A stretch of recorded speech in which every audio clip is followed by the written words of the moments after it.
Là-bas, le gouvernement ne mégote pas. 2 mesures choc avec l'interdiction de la publicité, une augmentation de 15% en 91. Opposition et majorité vont-elles trouver un consensus autour de la lutte contre le racisme? Le RPR et l'UDF participeront à la réunion de Matignon. Absentéisme trop fréquent ou les observations du président Mitterrand à ses ministres, soyez plus présents au Parlement, sinon vous quitterez le gouvernement. Enfin en football, la France gagne en Hongrie, cela n'était pas arrivé depuis 1911. Bonsoir, et oui, on sera tous très malheureux devant nos écrans quand la Coupe du Monde de football commencera. Les Français seront absents parce qu'ils n'avaient pas bien joué. Ils ont fait des progrès depuis, ils réalisent même des exploits.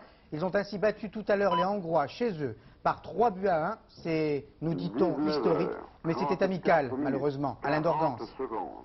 Sur fond d'ambition retrouvée par les clubs français en Coupe d'Europe, l'équipe de France devait obtenir un résultat à Budapest, l'objectif avoué de Michel Platini. De ce match, fut-il sans intérêt majeur, il y avait beaucoup à attendre avec le retour après 2 ans de purgatoire de Luis Hernandez et les débuts de Tibeuf.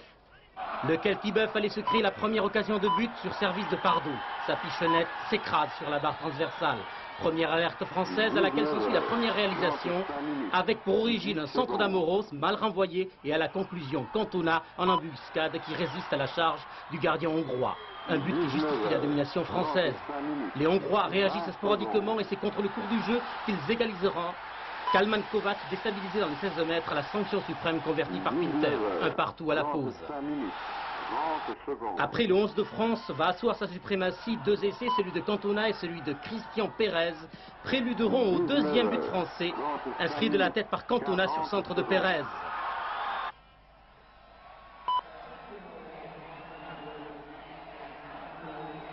Sauzé d'une frappe tendue viendra parachever le triomphe des Français, 3-1.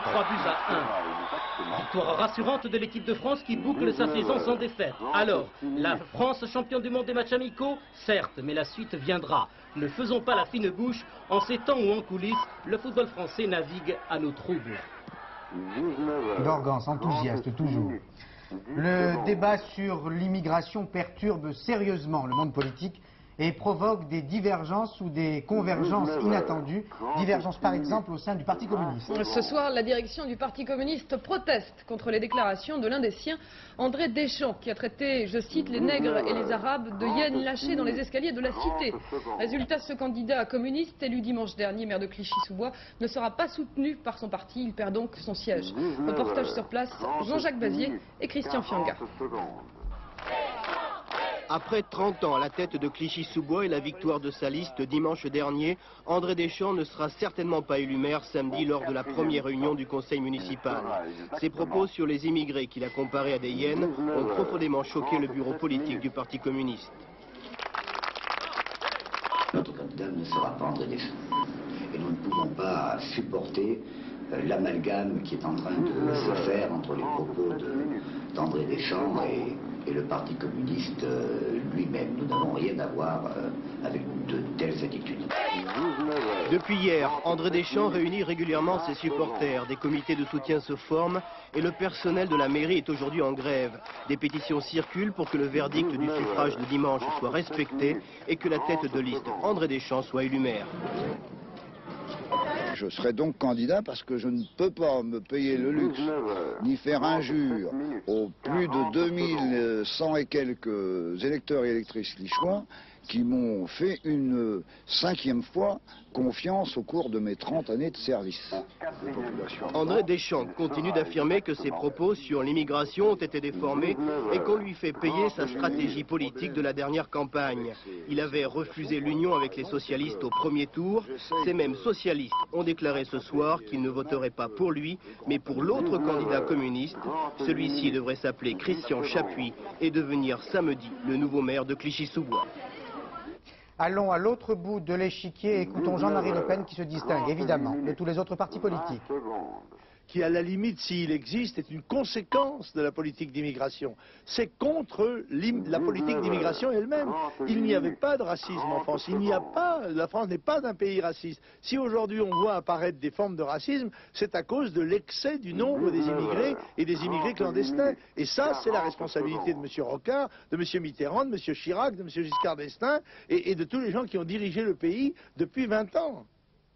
Un consensus semble en revanche se dessiner entre les socialistes et la droite modérée sur la nécessité de lutter contre le racisme. Le RPR et l'UDF vont répondre positivement à l'invitation de Michel Rocard, à l'image de François Léotard, président du PR, propos recueillis par Sophie Guillou. J'irai à la réunion et nous exigerons, nous demanderons que ce ne soit pas une discussion de café du commerce, mais que ce soit un débat précis. Oui ou non, le gouvernement est-il disposé à prendre des mesures contre l'immigration clandestine, contre les détournements de procédures qui sont aujourd'hui utilisés pour venir sur le territoire français, pour avoir une politique communautaire dans ce domaine. En d'autres termes, que ceux qui ont souvent été les incendiaires dans ce domaine, qui aujourd'hui veulent être les pompiers, soient un peu responsables. Je préfère parler avec les pompiers que parler avec les incendiaires. Et ce consensus sera d'autant plus nécessaire que le racisme, nous l'avons dit hier, s'est banalisé. On le voit bien dans la liberté de ton de certains mouvements d'extrême droite, une liberté qui pourrait avoir certaines limites. Et précisément, l'une des propositions de loi de Michel Rocard vise à sévir sur les publications à caractère raciste et xénophobe. Plusieurs journaux ou imprimés relaient ces idées dans l'opinion. Quelles sont ces revues? Qui les diffusent? Comment sont-elles financées? Enquête de Clément Veillerenal et Tony Bosco. Alain Guillonnet, 36 ans, condamné la semaine dernière à 1 mois de prison ferme, une première pour incitation à la haine raciale. Mes amis, comme mes ennemis, dit-il, me croient actuellement en prison. Et pourtant, Alain Guillonnet, qui s'est pourvu en cassation, est toujours chez lui, en train de préparer le prochain numéro de Révision, un journal dont il est le principal animateur. Ce mensuel, qui propage un antisémitisme délirant, ne s'intéresse qu'à un seul sujet, le complot juif. 40 minutes. Les gens de la secte juive, de la superstition juive, veulent s'arroger l'hégémonie du monde. Vous êtes raciste?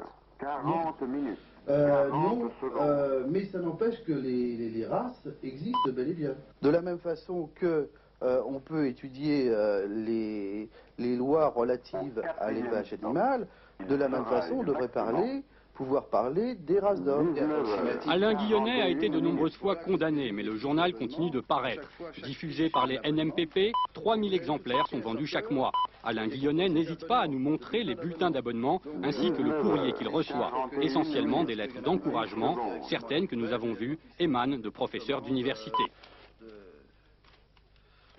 La librairie Ogmios, en plein Paris, est l'un des diffuseurs de Révision. Son propriétaire et Alain Guillonnet entretiennent des rapports étroits. À l'intérieur de la librairie, où nous avons filmé clandestinement, on peut acheter des dizaines de journaux et bulletins comparables. Un seul thème de rassemblement, le racisme et la fascination du nazisme. Il y a beaucoup de gens qui en achètent des croix gammées? Ah oui, ça marche bien. Oui. C'est pas des croix gammées, c'est des soldats allemands. Ça fait partie de l'histoire, au même titre que les Grecs ou les croisés. Hein. Vous vous intéressez quand même à un domaine particulier de l'histoire? Oui, c'est sûr. Oui. L'histoire européenne. Toutes les revues diffusées dans cette librairie bénéficient actuellement de lois extrêmement protectrices sur la liberté de la presse. 3 mois après leur date de publication, plus aucune poursuite n'est possible. Pas de pitié pour la fumée. Le gouvernement s'intéresse à notre santé et veut nous protéger contre un mal plutôt voluptueux, le tabac. Avec 2 mesures choc, interdiction de publicité en 93 et augmentation de 15% du prix des cigarettes en 91. Inutile de vous dire que les fabricants de cigarettes sont furieux. Ils contestent le bien fondé de la décision du gouvernement.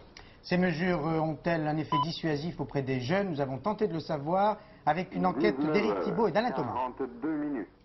Cher ou pas cher, le problème n'est pas là, parce qu'on sera obligé de fumer. Donc quand on est accro, même si le paquet fait 20 balles ou 25 balles, on sera obligé. N'importe comment, je fume, je marche, je prends une cigarette. Je dis pas que c'est un besoin, oui. Quand j'ai pas de cigarette, par exemple, le matin, en allant travailler, il faut, si j'ai pas d'argent, je demande aux gens. Vous fumez combien de cigarettes par jour? 2 paquets. Ça fait combien de temps que vous fumez? 1 an. Vous avez quel âge? 18. Et pourquoi vous fumez? Parce que ça me plaît. Et vous avez l'impression d'être accro à la cigarette? Complètement, ouais. Je compte m'arrêter à 4 paquets par jour. Et ça représente combien sur votre budget, les cigarettes? Tout. Je savais même pas que ça allait augmenter, alors. Non, je pense. Enfin, ça dépend de combien l'augmentation, quoi. 15%. Ouais, ça va les faire à... Oh non, ça m'arrêterait pas de fumer. Pour payer un franc de plus, franchement, c'est pas le problème, hein. Bien, nous avons décidé d'inviter le professeur Gault. Bonsoir. Bonsoir. Vous êtes l'un des auteurs du rapport sur la santé publique qui a inspiré le gouvernement. Je vous sens très découragé à l'écoute de ces réactions. Absolument pas. Quand on a une personnalité, on l'affirme, mais ni vous ni moi n'acceptons d'être influencés par la publicité ou par le prix. Alors, mais moi, je sais que par expérience, ça marche. Dans les pays où on a augmenté le prix, supprimé la publicité et associé des campagnes, les jeunes, en particulier ceux qui ne sont pas encore aussi accros que vos interlocuteurs, se disent à un moment, le racket à la fois sur ma santé et sur mon argent, j'arrête. Et c'est ça qui est important. On n'est pas trop optimiste. Je pense que les 15%, c'est un peu faible. Il aurait fallu, comme par exemple en Finlande, où il y a eu 20% 3 années de suite, nous on avait proposé 30% 3 années de suite, 15% c'est un début. C'est la seule faiblesse, je trouve, du plan gouvernemental qui par ailleurs nous satisfait. Ça veut dire que vous allez poursuivre votre combat? Bien entendu, il faut évaluer l'action des 15%, voir dans un an ce que ça donne, et puis ensuite voir si on peut obtenir plus. La dissuasion, c'est ça? On parle franchement? On parle franchement. Alors justement, si je montre ce beau cigare, je suis hors la loi. La publicité va être interdite à terme. Si je le montre à la télévision. Vous savez bien que le culturel restera toujours autorisé. Il ne s'agit pas de tout prohiber. Il s'agit de ne pas associer l'alcool et le tabac à des images qui les valorisent. C'est des produits particuliers qu'il faut manipuler avec précaution. Alors pourquoi, si la Formule 1 plaît aux jeunes, mettre des marques de cigarettes dessus? Alors justement, si je montre cette belle bouteille, on le fait très souvent à la télévision, oui, est-ce que je suis à la loi? Là, j'ai l'impression qu'on est un peu hypocrite. Absolument pas. Je crois que la loi a été au contraire, tout au moins celle qu'on propose. On va voir si le Parlement suit, car on va enfin avoir un débat d'idées et pas seulement des querelles de chefs dans le débat politique. On va voir si cette loi, qui est tout de même une loi assez simple, il y a la publicité qui s'adresse à tous, en particulier aux enfants, celle-là, on pense qu'elle doit être interdite. Il faut que la relation avec l'alcool se fasse par le milieu familial, par le milieu éducatif, et puis dans la presse qui s'adresse aux adultes, une publicité informative, on n'a jamais été contre. Il ne s'agit pas de faire disparaître la culture du vin de notre pays. Alors je m'adresse évidemment à l'expert, qu'est-ce qui tue le plus? L'alcool ou le tabac? Actuellement, c'est le tabac. On peut dire que le tabac fait 60 000 morts prématurées en France chaque année, c'est considérable. L'alcool, 40-45 000, mais avec des dégâts sociaux beaucoup plus importants. Quand on voit le passage à l'acte dans des crimes racistes, les violences à enfants, les accidents de circulation, ça c'est l'alcool, c'est pas le tabac. Et vous n'avez pas l'impression qu'il y a deux poids, deux mesures? Il y a deux problèmes différents. Le tabac, notre objectif est simple, c'est un piège, c'est un produit ringard dont il faut se débarrasser. Il faut convaincre les jeunes de ne pas être les moutons qui tombent dans ce piège-là. Par contre, l'alcool, non, l'alcool, dans 3 siècles, on sera encore avec l'alcool et vous le savez bien. Et il y aura encore des appellations d'origine contrôlée et on en boira les uns et les autres. Donc les deux produits sont différents. Et je pense que culturellement, socialement, ils sont différents. Même si les dégâts sont considérables des deux côtés. Alors si je comprends bien, professeur, je peux vous offrir la bouteille? Je la prendrai pas maintenant, ce soir, avec mon fromage et en quantité limitée. Mais on n'est pas des prohibitionnistes. Mais pas le cigare, véritablement, c'est l'horreur. Voilà, alors ce sera pour Élise qui ne le fumera pas. Merci, professeur Gault. Vous pourrez vous prendre désormais de temps en temps pour le président ou pour un député ou même pour un ministre parce que vous aurez les mêmes droits qu'eux. Oui, en clair, cela veut dire que si un projet de loi est adopté à l'Assemblée nationale, tout citoyen pourra contester la conformité d'un texte de loi. Une nouveauté qui avait très fortement souhaité le président de la République, c'était le 14 juillet dernier. Explication, Laurence Bobigny. Je serais partisan d'une révision constitutionnelle. À laquelle? Qui permettrait à tout Français de saisir le Conseil constitutionnel s'il estime ses droits fondamentaux méconnus. L'idée a fait son chemin, elle est en passe d'être adoptée. Mais si chaque citoyen pourra contester une loi, la démarche ne sera pas directe. Pour éviter un afflux de requêtes non fondées, la question sera d'abord examinée par la Cour de cassation ou le Conseil d'État avant d'arriver sur le bureau des 9 sages. Au préalable, le citoyen devra bien sûr être concerné par la loi qu'il dénonce. Un exemple. Vous savez que les objecteurs de conscience sont astreints à un service civil de 2 années au lieu du service militaire d'1 an. On peut imaginer maintenant, bien que la loi sur l'objection de conscience soit une loi ancienne, qu'un objecteur de conscience poursuivi en correctionnel soulève ce que nous appelons, nous, l'exception d'inconstitutionnalité. en vertu du principe d'égalité des citoyens. Jusqu'à présent, seul le chef de l'État, le Premier ministre, les présidents du Sénat et de l'Assemblée nationale ou un groupe de parlementaires pouvaient saisir le Conseil constitutionnel. L'élargissement de cette possibilité à tous les Français sera une avancée de l'État de droit. J'ai fait allusion tout à l'heure aux droits des hommes politiques qui peuvent saisir le Conseil constitutionnel, mais ils ont aussi des devoirs, par exemple celui d'assister aux séances du Parlement. Et là, les ministres font souvent l'assemblée buissonnière, ce qui irrite fortement le chef de l'État. Il menace de les exclure s'ils ne se montrent pas plus assidus. Daniel Sportiello et Fernand Tavares ont tenté aujourd'hui de dénicher les cancres. L'état des lieux a été fait par l'opposition. Nous avons enregistré à l'instant les regrets et les excuses que le Premier ministre a formulés à propos de l'absence de certains membres du gouvernement, assez nombreux. Aujourd'hui, nous sommes désolés de devoir dire que cette situation nous paraît malgré tout, quelles que soient les circonstances, inacceptable.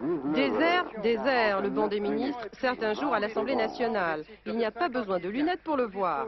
Il y aurait beaucoup à dire aussi sur l'absentéisme parlementaire. Les députés ont toujours de bonnes excuses. Ils sont en commission, dans leur circonscription, et les ministres qu'ont-ils à répondre quand le chef de l'État menace de les remplacer s'ils manquent d'assiduité au Parlement? La menace est sérieuse, mais étrangement, personne ne se sent concerné. Naturellement, personne ne se sent visé, mais parlons de l'avenir. Les ministres seront davantage présents au Parlement. Je ne suis pas personnellement beaucoup senti visé. Et autour de la table, il y a des petits camarades qui étaient un petit peu plus... C'est à eux qu'il faut poser la question. D'ailleurs, ça doit être à ceux qui ne sont pas là aujourd'hui qu'il faut poser la question. Le chef de l'État n'a pas donné de nom, vous en auriez? Ah non, il n'a pas donné de nom, le chef de l'État.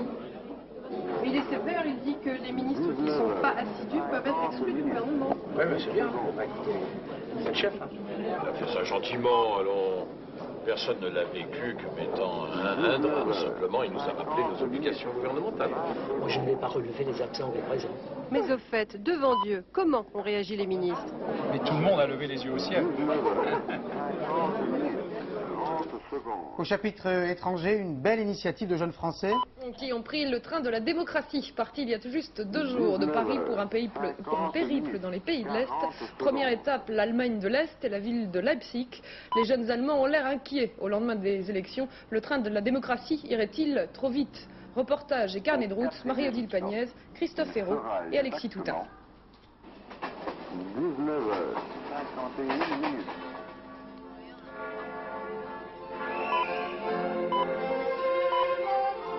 À Leipzig, Bach a repris ses droits sur les cris des slogans. Les habitants ont délaissé le ring pour l'église Saint-Thomas.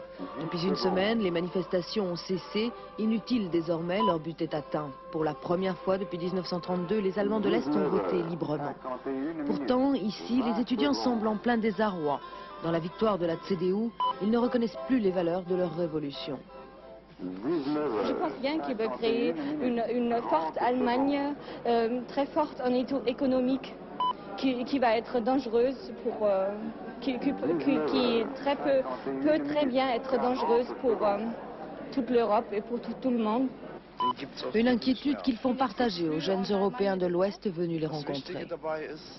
J'ai peur vraiment qu'ils se fassent bouffer et je leur souhaite pas vraiment. Il faudrait trouver un système intermédiaire pendant quelques temps qui s'habitue à une certaine économie de marché parce qu'en fait, comme apparemment ils veulent rentrer dans l'Europe, dans la communauté européenne, il faut quand même qu'ils soient dans l'économie de marché, mais pas tout de suite. C'est à long terme. À la recherche d'une troisième voie entre le modèle ouest-allemand et celui qu'ils ont subi pendant 40 ans. Ce ne sont pas les anciennes valeurs de la RDA comme le stalinisme, mais je pense que l'idée du socialisme est une telle idée comme l'idée du christianisme. C'est le vie entre les gens, le vie bon peut-être, je ne sais pas comment dire, le vie... des valeurs qui ne sont pas orientées tellement vers les choses matérielles. Le train de la démocratie poursuit sa route, mais Leipzig aura laissé un brin d'amertume parmi les passagers. Les autres faits marquants de l'actualité, Lise? On a commencé par la découverte de fûts toxiques près de Nancy. Images tournées par nos stations régionales. Commentaire, Jean-Marc Pitt. 19h. Des fûts toxiques par centaines ont été découverts à Rurange, près de Thionville. Ils étaient entreposés en plein air sur le petit terrain de 2 retraités. Il arrivait que des enfants de la commune s'aventurent au milieu de ces acides variés. Leur propriétaire, un industriel sarrois, venait parfois procéder à des transvasements qui produisaient des vapeurs toxiques. L'ensemble des fûts a été saisi.